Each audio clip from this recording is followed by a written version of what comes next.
Shalom, shalom à tous les saints. Partout dans le monde, nous disons à tous que la grâce et la paix de notre Dieu vous soient multipliées dans le nom de Jésus-Christ. Nous sommes toujours sur la continuité de notre enseignement que nous avions intitulé « L'identité du chrétien ». Donc dans l'identité du chrétien, juste pour rappel, nous avons vu que l'identité comporte le nom, le prénom, date de naissance, sexe, nationalité, adresse. Par là, nous voulons aussi apporter la pensée du royaume.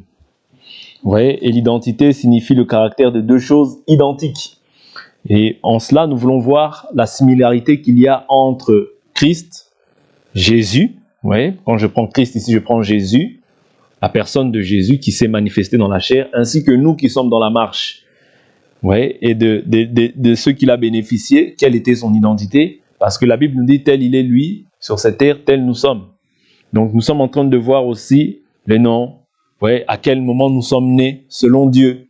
Ouais, tu as une date de naissance qui n'est pas négligeable, mais tu as une date de naissance aussi d'en haut. Comprenez? C'est-à-dire tu es né de la chair et du sang à un moment précis de ta vie, mais tu es né aussi d'en haut à un moment précis de ta vie. Je vous ai dit que ce qui te fait exister selon Dieu, bien sûr, dans la préscience de Dieu. Quand je dis la préscience de Dieu, dans le plan de Dieu, dans le calendrier de Dieu, vous voyez, Dieu connaît ses enfants. Mais il y a un moment précis à laquelle toi tu viens en fait au monde selon Dieu. Est-ce que vous comprenez?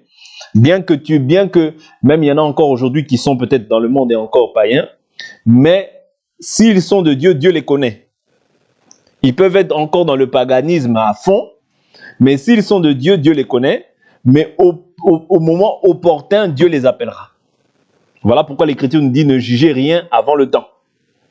Oui, parce que il y a la préscience de Dieu, oui, dans la préscience, dans le plan, dans le dessein de Dieu, Dieu connaît qui sera sauvé et qui ne le sera pas. Ok? Donc, ces informations, j'avais dit qu'elles nous permettent de quoi? De connaître les droits et les obligations spécifiques à son statut. C'est-à-dire qu'aujourd'hui, lorsque tu as maintenant une identité, tu as un statut, tu as des droits et des devoirs par rapport à l'identité maintenant que tu as reçue. Et là, je vous ai dit, je suis beaucoup plus dans les choses terrestres, mais les choses terrestres aussi nous montrent aussi comment est-ce que nous devons marcher en tant que pèlerins et passagers sur cette terre. Parce que Jésus dit, si vous ne comprenez pas les choses terrestres, comment comprendrez-vous les choses célestes? Tout ce qui a été fait premièrement spirituellement. Est-ce que vous comprenez? C'est-à-dire ce qui existe, en réalité, c'est simplement le reflet de ce qui s'est fait déjà spirituellement. Je prends un exemple. Dieu dit au commencement que la terre soit, que la lumière soit, et la lumière fut. Ça veut dire que la lumière, elle était déjà en Dieu. Comprenez? Mais quand Dieu a prononcé la parole, c'est alors que la lumière fut. Est-ce que vous comprenez? C'est-à-dire que dans le spirituel, ces choses-là existaient. Ouais. Mais pour le matérialiser, il fallait que Dieu annonce ou déclare une parole pour que cela se matérialise. C'est pour ça que je vous dis qu'il y a des gens même qui sont encore dans les ténèbres aujourd'hui, mais Dieu les connaît. Mais au moment où Dieu se révélera à eux, eux aussi viendront. Simplement pour nous faire comprendre que ce qui existe là, vous voyez, ça existe premièrement spirituellement. Parce que c'est le spirituel qui contrôle le naturel. Même nous, tels que nous sommes là, la Bible nous dit en réalité dans l'homme c'est l'esprit. Est-ce que toi ton esprit tu le vois, tu ne le vois pas? C'est-à-dire le véritable homme c'est pas ce que tu vois là. Non, ça c'est l'homme extérieur. Mais le véritable homme c'est l'homme intérieur. Bon, avançons. C'est juste une parenthèse. Donc, nous avions vu par là que nous avions essayé de voir quelques aspects qui sont liés à l'identité. Nous avons vu que l'Écriture déclare que nous sommes nés d'en haut. Ouais. Comme nous naissons d'en haut, j'avais pris cela par rapport à la date de naissance. Nous naissons d'en haut comment? Par rapport à Jésus dit, si quelqu'un ne naît d'eau et d'esprit, il ne peut voir le royaume de Dieu. Ça, c'est Jean chapitre 3, versets 1 à 6. Lorsque Jésus s'adresse à Nicodème, il lui dit, il faut que vous naissiez d'eau et d'esprit. Oui, c'est ça de la date de naissance. C'est-à-dire, dès lors où toi tu reçois l'esprit, Dieu dans les cieux maintenant atteste que toi tu es son fils. Comme ça s'est passé pour Jésus. Voici mon fils en qui j'ai mis toute mon affection. C'est-à-dire que lorsque toi maintenant tu reçois le baptême d'eau et le Saint-Esprit, Dieu maintenant vient attester, confirmer que tu es son enfant. Maintenant, qu'est-ce qui se passe dans le ciel? Parce que souvent les gens ils sont joyeux sur la terre, mais la Bible ne... Bon, ça peut on peut manifester de la joie, c'est pas un péché, parce que la joie c'est aussi le fruit de l'esprit. Mais néanmoins, la Bible nous dit il y a de la joie dans le ciel pour un seul pécheur qui se repent, plutôt que pour 99 justes qui n'ont pas besoin de repentance. C'est-à-dire la joie en réalité elle est dans le ciel parce que sur la terre on travaille. Pourquoi on travaille? Parce que de la même manière que cette personne-là a accepté la parole, maintenant il faut savoir que le diable aussi va se lever. Ouais, le diable va se lever, pourquoi? Pour le ramener encore dans les choses qu'il a vomi. Est-ce que vous comprenez? Voilà pourquoi sur la terre, on travaille. On travaille au perfectionnement des saints. On travaille sur l'âme de la personne, afin que l'âme de la personne soit renouvelée. Oui, soit renouvelée. Comment? Par la parole, par l'enseignement. Je vous ai toujours dit que, étant sur cette terre, tu as reçu un enseignement à l'école, dans ta famille, à l'extérieur, ou voilà, peu importe, oui, dans les contrées où tu étais, ou voilà, des fréquentations que tu avais, peu importe. Mais toutes ces choses-là, maintenant, doivent être... Il y a des choses qui sont bonnes. Les bonnes choses, nous les gardons. Mais les mauvaises choses, nous devons maintenant être renouvelées. Et le travail du renouvellement de l'intelligence, comment il s'effectue? Par la parole de Dieu. C'est ça que Jésus dit, sanctifie-les par la vérité, ta parole est la vérité. C'est-à-dire la parole, elle a pour but aussi, l'enseignement a pour but de sanctifier. Ouais, de sanctifier notre être, esprit, âme et corps. Quand tu médites la parole, c'est aussi une forme de sanctification. Mais quand tu écoutes la parole, cette parole aussi te permet de pouvoir comprendre maintenant comment Dieu veut que tu le serves. Voilà pourquoi Dieu dit, il a donné le ministère de la parole pour l'édification et le perfectionnement des saints. C'est-à-dire que là où il n'y a pas l'enseignement, il n'y a pas le perfectionnement. Là où il n'y a pas l'enseignement, il n'y a pas le perfectionnement. Vous voyez? C'est-à-dire que vous marchez, mais vous marchez dans les ténèbres. La Bible nous dit, si un aveugle conduit un autre aveugle, tous deux tomberont. Vous comprenez? C'est-à-dire que voilà pourquoi il est important que nous puissions recevoir, nous méditions la parole, parce que c'est important. La Bible nous dit, médite ce livre de la loi, jour et nuit, c'est alors que tu réussiras et que tu auras du succès. Ça, c'est Josué chapitre 1. Mais la Bible nous dit aussi, enseignez-leur à garder mes commandements. Comprenez? C'est-à-dire les deux doivent marcher de pair. On ne peut pas marcher en disant que non, moi je lis la parole, c'est bon. Non. L'enseignement aussi te permet de pouvoir ajuster ce que tu lis. Vous comprenez? Pour ne pas en fait aller au-delà de ce qui est écrit. Voilà pourquoi Paul dit que moi et Barnabas, nous avons fait de ces choses une application sur application afin de ne pas aller au-delà de ce qui est écrit. Très important. Donc ici, nous voyons que la naissance d'en haut commence dès lors où tu t'es baptisé d'eau et d'esprit. Même si dans le plan de Dieu, Dieu te connaît, tu ne peux pas refuser cette fondation en te disant que non, moi le baptême, j'en ai pas besoin. Non, c'est une désobéissance. Et la Bible nous dit que la désobéissance vaut bien le péché de divination. Ça veut dire que quand quelqu'un désobéit, selon 1 Samuel chapitre 15, il est semblable à un sorcier. Selon Dieu. Vous voyez? Mais pas selon les hommes. Selon les hommes, on va dire autre chose. Mais selon Dieu, 1 Samuel chapitre 15, la Bible nous dit que la désobéissance vaut bien le péché de divination. Donc, et toi, et un sorcier qui va délibérément envoûter les gens le soir, pour Dieu, vous êtes pareil. Voilà pourquoi Paul dit quoi? Qui vous a ensorcelé? Vous voyez? Paul dit qui vous a ensorcelé. Ça, c'est Galates chapitre 1. Ok? Donc, voilà un peu. Voilà pourquoi on ne peut pas refuser le baptême d'eau, parce que c'est un acte doctrinal. C'est un acte salutaire. Voilà. Donc, nous avançons. Nous avions pris un autre point. Donc, naître d'en haut, c'est naître de Dieu. C'est la même chose. Hein. Vous voyez, c'est naître de Dieu, c'est naître de l'Esprit. Tout ça, c'est la même chose. Nous avions vu cela dans Jean chapitre 3, versets 1 à 6. Nous avons pris aussi dans Jean chapitre 1, versets 12 à 13. C'est-à-dire qu'aujourd'hui, quand tu es né de Dieu, c'est-à-dire la naissance d'en haut vient annuler toutes les malédictions, les condamnations qui planaient sur ta vie. Je prends un exemple. Je ne dis pas que c'est le cas, hein. Je prends un exemple. Dans ta famille, peut-être, il y a des sorciers, ton père est un sorcier, et voilà. Du fait que toi, Dieu t'a choisi, ok? Toi, maintenant, tu es maintenant membre de la famille de Dieu. Je prends cette écriture. Je prends ça par rapport à Jean chapitre 1, versets 12 à 13. C'est très important ces aspects-là. Pour que tu comprennes en fait quelle est ton identité, quelle est ta position aujourd'hui en Jésus-Christ. Physiquement, tu appartiens à ta famille selon la chair, ta famille biologique.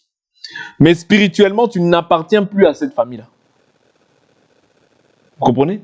Tu n'appartiens plus à cette famille-là. Voilà pourquoi je vous dis, en réalité, dans l'homme, c'est l'esprit. Dans l'homme là, en réalité, c'est l'esprit, selon Job chapitre 33. Oui, dans l'homme, c'est l'esprit, le souffle du Tout-Puissant. Voilà pourquoi, au jour d'aujourd'hui, quand tu as cru, tu n'es plus maintenant membre de ta famille selon la chair, mais tu es enfant de Dieu. C'est-à-dire, tu portes une nouvelle identité, un nom nouveau. Oui, un nom nouveau. Ça veut dire que toi, peut-être qu'autrefois, on t'avait attribué un nom, mais aujourd'hui, tu portes un nom nouveau. Pourquoi? À cause de l'Esprit Saint qui vient habiter en toi. Ton nom maintenant n'est plus le même. Dieu vient changer ton nom. Souvenez-vous de Élisabeth. Je fais appel à vos souvenirs. De Élisabeth, lorsque l'ange Gabriel, je crois, visite Élisabeth, il dit « celle qu'on appelait la stérile ». Vous comprenez? Or, qui était stérile? C'était toi et moi aussi, nous étions stériles autrefois. Parce que la stérilité veut dire qu'une personne qui ne peut pas enfanter, une personne qui ne peut pas mettre au monde. Or, les œuvres que nous manifestions autrefois, lorsque nous ne connaissions pas Jésus, c'était des œuvres stériles, des œuvres mortes, en d'autres termes.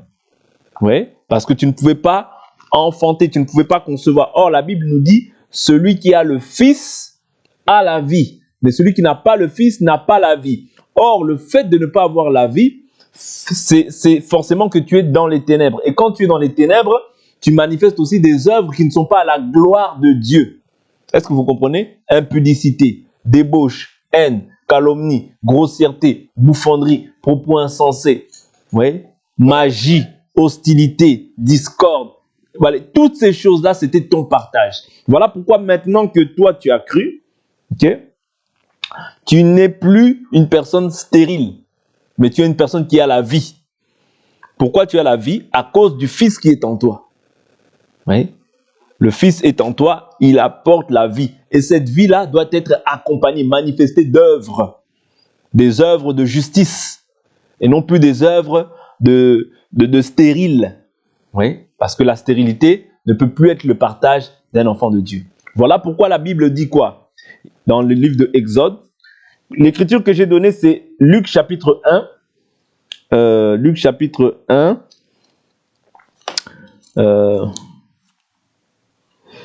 Luc chapitre 1, j'ai pris... Attendez, je prends l'écriture où il dit « Celle qu'on appelait stérile est aujourd'hui à son 4e mois ». Veuillez m'excuser, peut-être c'est Matthieu qui parle de ça. C'est Matthieu plutôt qui parle de ça.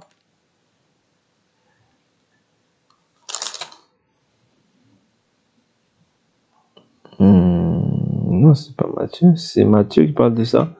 Où il est écrit, celle qu'on appelait la stérile est aujourd'hui à son 6e mois, je crois, quelque chose comme ça. Bon, bref, je crois que c'est Luc ici, là, mais je ne veux pas m'attarder sur ça. Je crois que c'est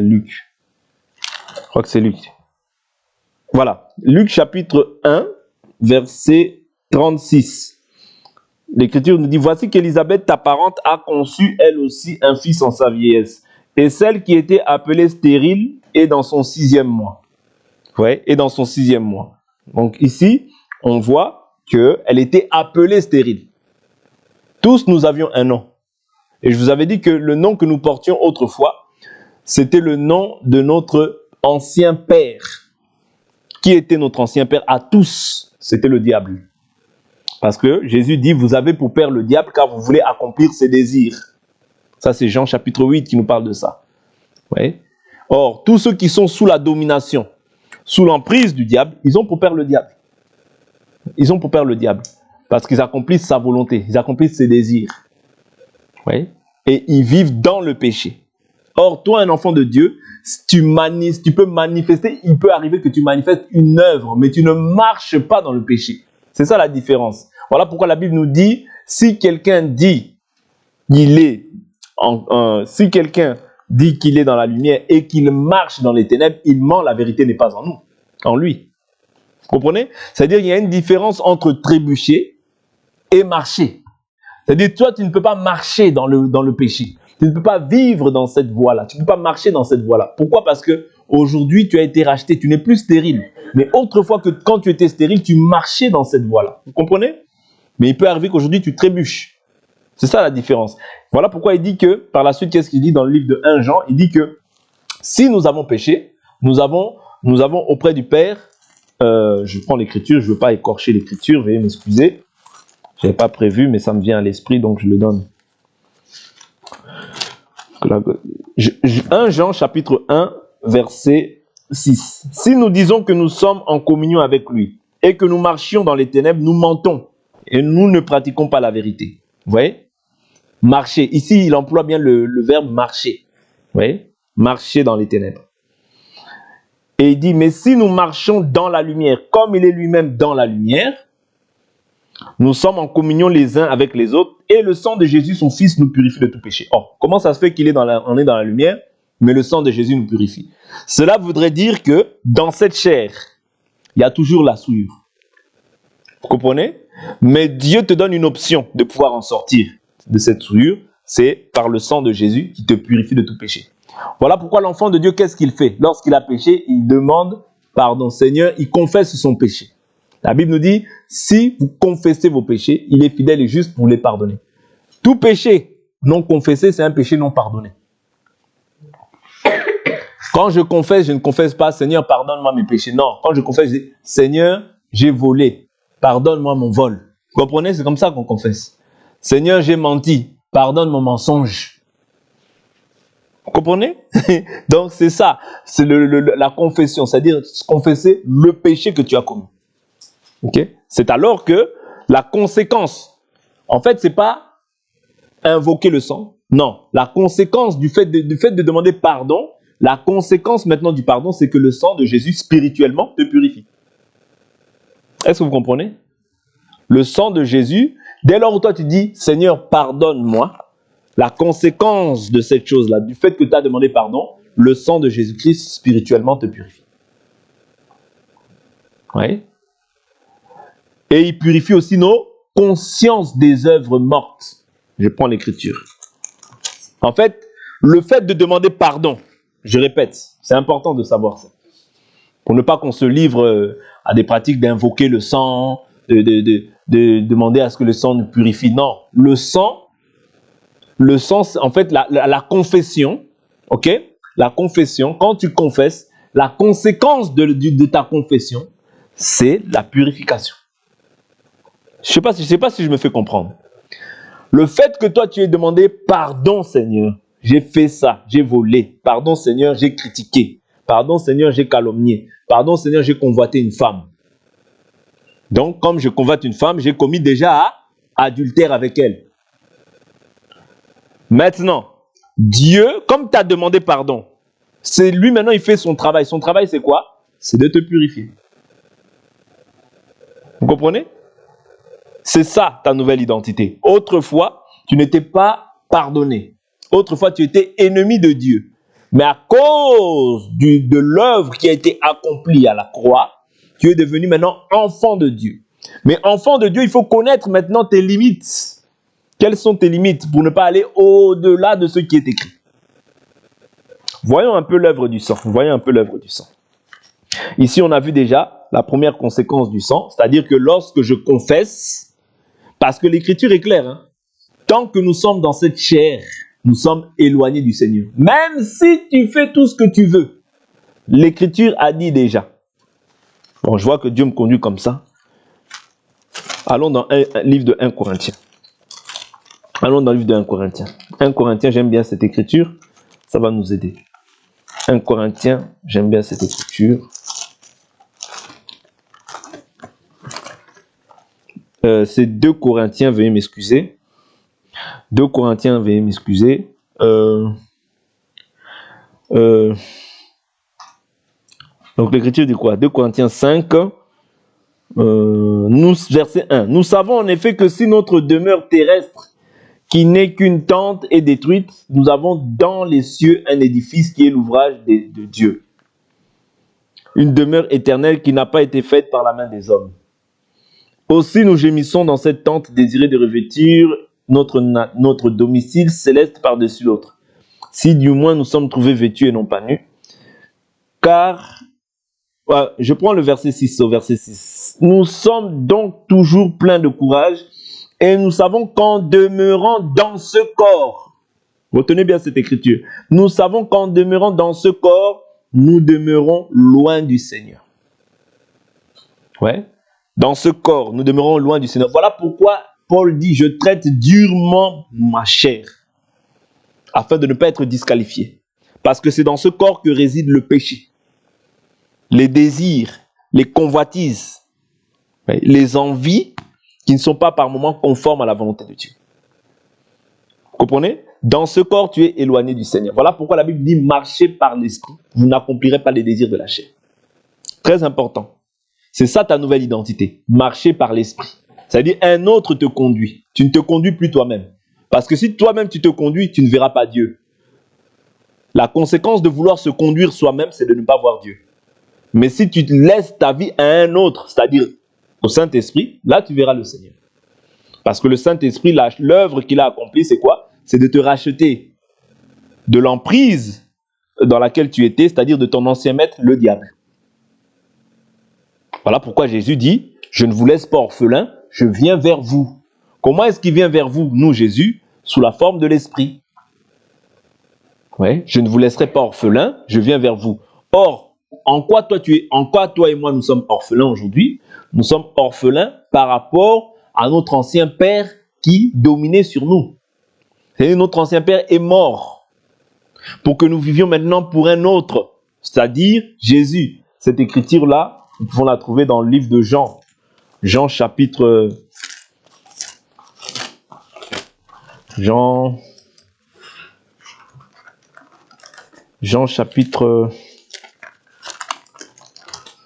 chapitre 14, où il dit, au verset 18, il dit, je ne vous laisserai pas orphelin, je viens vers vous. Vous comprenez?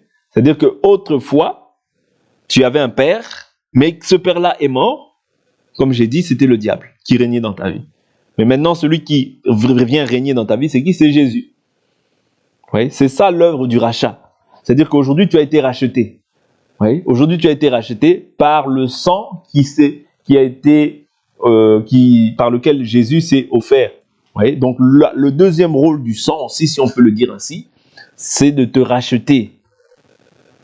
Voilà pourquoi on ne peut plus te parler, toi aujourd'hui qui es en Jésus, on ne peut plus te parler de « Oh, tu es lié, tu es possédé ».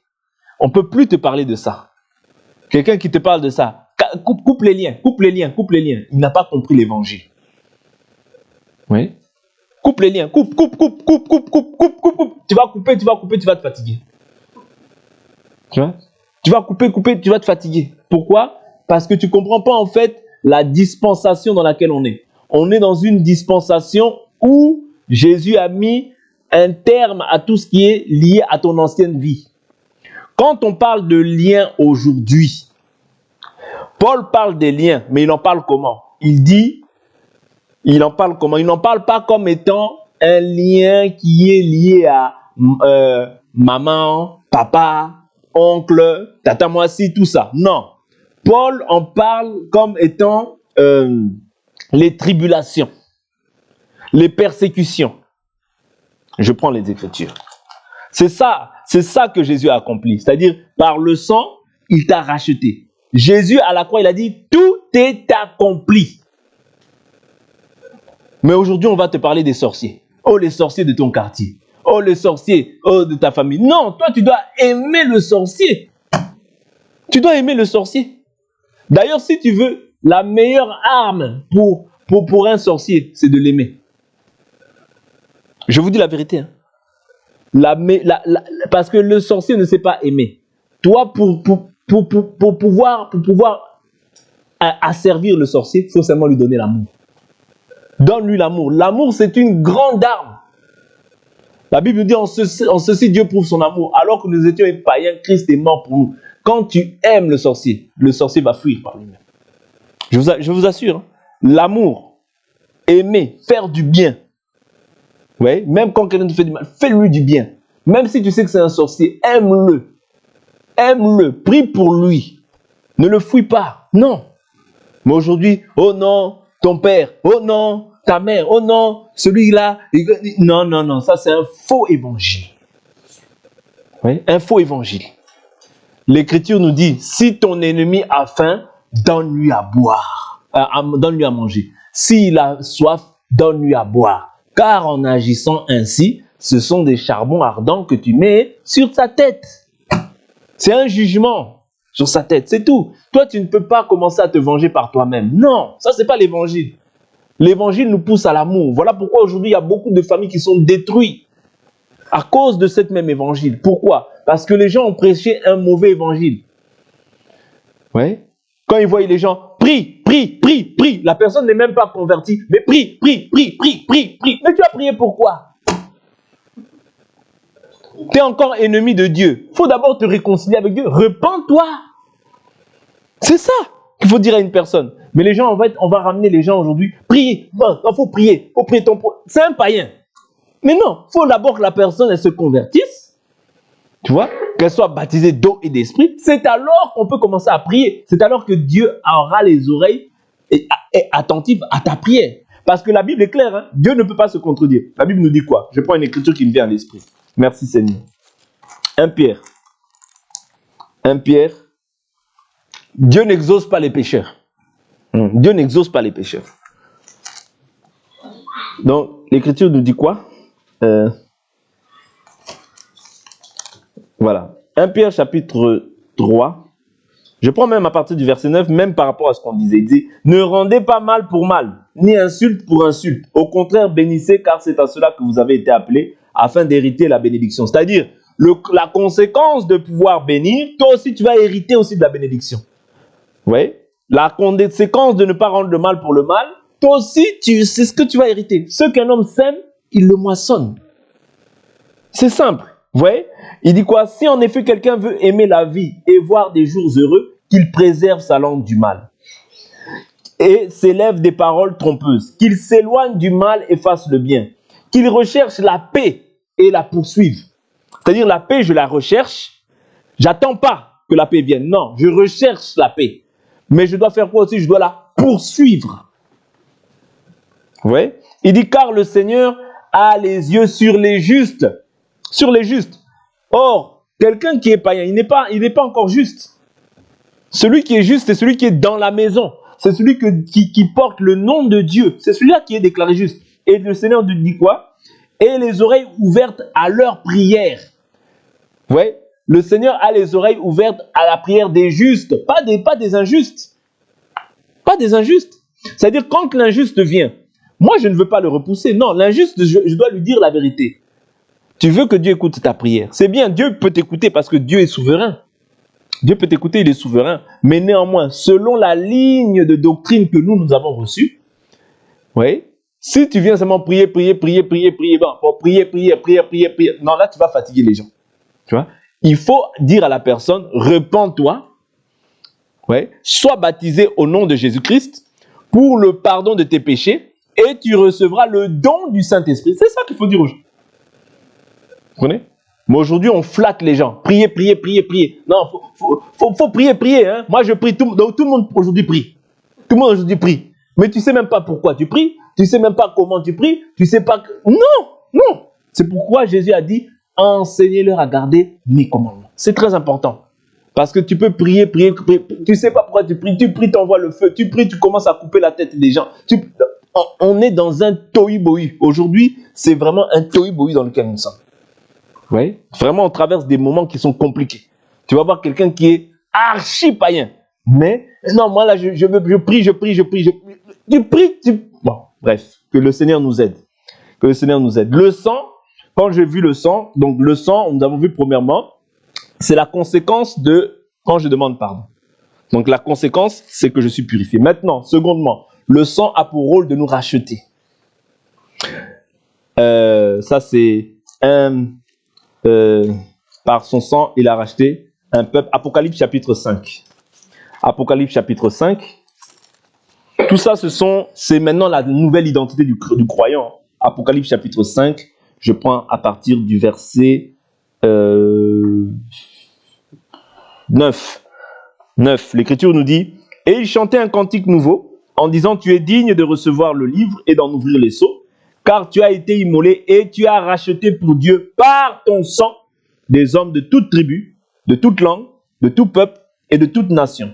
Tu as fait d'eux un royaume et des sacrificateurs pour notre Dieu et ils régneront sur la terre. » N'oubliez pas que nous allons régner, nous allons revenir et nous allons régner 1000 ans. N'oubliez pas ça, mais ce n'est pas notre sujet. Mais nous allons revenir régner 1000 ans sur la terre. Ok? Toi et moi, nous sommes tous un royaume. Nous sommes un royaume maintenant de sacrificateurs. Quand on parle d'un royaume, ça veut dire qu'il y a un roi qui règne. Le roi, c'est Christ. Nous sommes tous sacrificateurs. Mais attention, autrefois, sous la grâce, il y avait des sacrificateurs fils d'Aaron. Vous voyez? Eux, ils étaient consacrés tous au temple pour pouvoir enseigner, pour pouvoir faire les sacrifices dans le tabernacle. Mais maintenant, au jour d'aujourd'hui, tous nous formons un royaume de sacrificateurs, mais il y a des sacrificateurs qui enseignent et il y a les sacrificateurs comme le peuple que nous formons aujourd'hui. C'est-à-dire nous sommes tous des sacrificateurs, mais qu'est-ce que tu sacrifies aujourd'hui? Tu sacrifies ta vie à Dieu, tu sacrifies des victimes spirituelles, agréables à Dieu par Jésus-Christ. Ça, c'est le livre de Pierre qui nous parle de ça. Tu sacrifies aussi, la Bible nous dit, par lui, offrez sans cesse un sacrifice de louange, c'est-à-dire le fruit de nos lèvres qui confesse son nom. Vous voyez, ces 3 sacrifices, c'est ça aujourd'hui qu'on sacrifie.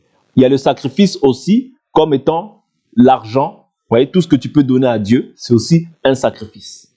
Ok? Donc, toutes ces choses-là, ce sont des sacrifices qu'on fait pour Dieu. C'est-à-dire que tout chrétien doit, premièrement, être un sacrifice à Dieu. C'est-à-dire, Romains chapitre 12, verset 2. La Bible nous dit, « Je vous exhorte, par les compassions de Dieu, à offrir vos corps comme un sacrifice vivant, saint. » Pour que le sacrifice soit vivant et saint, ce n'est pas tous les sacrifices qui sont vivants et saints. Je vous ai dit, dans l'enseignement précédent que nous avions traité, c'est l'autel qui sanctifie l'offrande. Est-ce que vous comprenez? J'avais dit ça dans l'autre enseignement. C'est l'autel qui sanctifie l'offrande. Ça veut dire que tu ne peux pas offrir n'importe où. Quand je parle d'offrir n'importe où, c'est-à-dire qu'aujourd'hui, les gens ils vont dans tous les hôtels, ils offrent. Non. L'autel, c'est quoi? L'autel, c'est l'enseignement. C'est pas moi qui dis, hein, c'est Jésus. Jésus nous dit ça dans Matthieu chapitre 24. Je vous reprends cette écriture. J'ai tellement de choses qui me viennent à l'esprit, mais je peux faire un peu aller tout doucement. Je prends Matthieu chapitre 23, verset 18. Si quelqu'un dit de vous, encore jure par l'autel, cela ne compte pas. Mais si quelqu'un jure par l'offrande qui est sur l'autel, il est engagé. Aveugle, lequel est le plus grand? L'offrande ou l'autel qui sanctifie l'offrande? Vous voyez? C'est l'autel, ok, sur lequel on pose le sacrifice, c'est l'autel qui sanctifie, autrement dit, qui rend pure l'offrande. Ça veut dire, je vous ai dit qu'il y a des offrandes que nous offrons. Nos vies, Romains 12. Sacrifice de louange. Ça, c'est par lui offrir sans cesse un sacrifice de louange à Dieu, c'est-à-dire le fruit de nos lèvres qui confesse son nom. Ça, je crois que c'est Colossiens, quelque chose comme ça. Oui. Par lui offrir sans cesse un sacrifice de louange. C'est-à-dire sacrifice de louange. C'est hébreu. Hébreu, oui, c'est hébreu, ça me revient à l'esprit. Veuillez m'excuser. Hébreu. Pourquoi je prends ces sacrifices-là? Pour que vous sachiez en fait que tu ne peux pas sacrifier ou offrir partout. Non. C'est un péché. Si tu offres n'importe où, Dieu n'écoute pas. Dieu n'entend pas le sacrifice.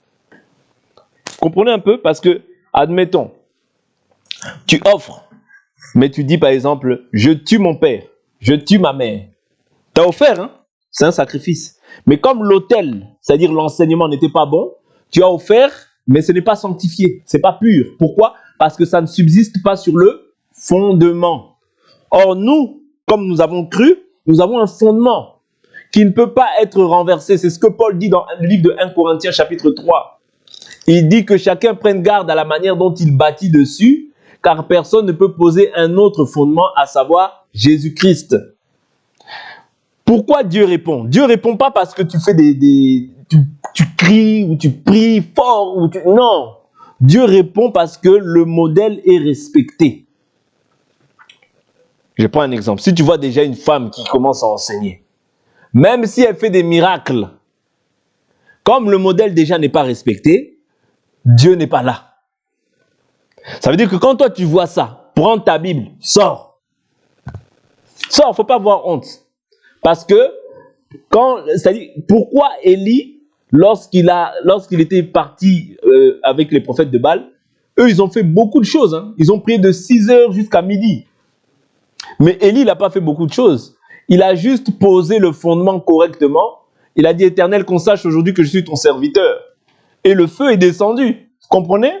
C'est ça que je veux vous faire comprendre. C'est-à-dire que Dieu n'est pas partout comme tout le monde peut le dire. Non, Dieu n'est pas partout. Dieu est là où la parole est respectée. Ouais.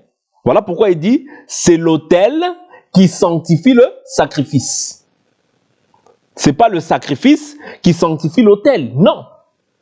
C'est faux. Ouais. Je vous ai pris Hébreux chapitre 13, verset 15, qui dit, par lui offrez sans cesse à Dieu un sacrifice de louange. Même la louange, quand tu chantes à Dieu, il faut vérifier, est-ce que cette louange-là, elle respecte le modèle? Parce que si elle ne respecte pas le modèle, ouais, tu n'es plus en communion avec Dieu, mais tu es en communion avec l'esprit par lequel cette personne a offert. Voilà pourquoi on ne chante pas n'importe quoi. Logiquement, quand on chante la parole. Mais aujourd'hui, tu vas voir les gens qui vont dire, ah, j'étais aux États-Unis, j'ai eu 40 voitures, merci Jésus. C'est quoi ça? Ouais. Donc, et le gars, il chante sa vie, il chante ses émotions. Et les gens aussi, ils sont touchés. Non. Non. On ne chante pas avec les émotions. On chante la parole. Ouais. Mais aujourd'hui, les gens, ils chantent les émotions.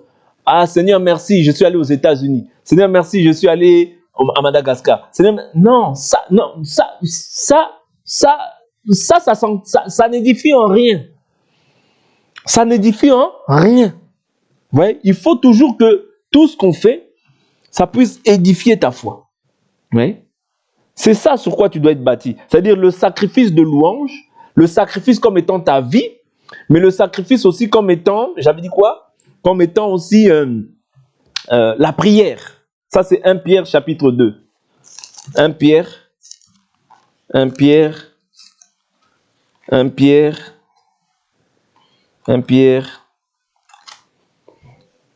chapitre... Oh Seigneur, fais-moi grâce. 1 Pierre chapitre... Quand il dit, vous comme des pierres vivantes, édifiez-vous. Ah, voilà. 1 Pierre chapitre 2, verset 4. Approchez-vous de lui, pierre vivante, rejetée par les hommes, mais choisie et précieuse devant Dieu. Et vous-même, comme des pierres vivantes, édifiez-vous pour former une maison spirituelle, un saint sacerdoce, en vue d'offrir des victimes spirituelles, agréables à Dieu par Jésus-Christ. Ici, quand on parle des victimes spirituelles, on parle de l'intercession. Quand tu pries pour les autres, ce sont autrefois. Pourquoi il dit des victimes spirituelles? Parce que autrefois, c'était des victimes dans la chair comme ça. C'est-à-dire c'était des animaux vivants qu'on égorgeait et qu'on offrait pour le pardon des péchés. Vous comprenez? Par le sang, le pardon des péchés était effectué. Vous comprenez? Mais aujourd'hui, on n'offre plus des animaux vivants, mais on offre des victimes spirituelles. Quand je prie pour quelqu'un, quand j'intercède pour ma nation, ouais, je prie pour une nation en particulier, ou je prie pour quelqu'un, j'offre des victimes spirituelles, agréables à Dieu par Jésus-Christ. Mais même ça, tu ne peux pas offrir n'importe comment. Voilà pourquoi j'insiste sur ces choses-là. C'est l'autel qui sanctifie le sacrifice, pas le contraire. Et sur ça, ouais, il faut toujours, au préalable, être enseigné. Pour ne pas faire des dégâts dans la maison de Dieu. La maison de Dieu, c'est l'ordre. La maison de Dieu, il y a un modèle à suivre. Chacun doit marcher selon le modèle qui est déjà posé. Pas un autre modèle.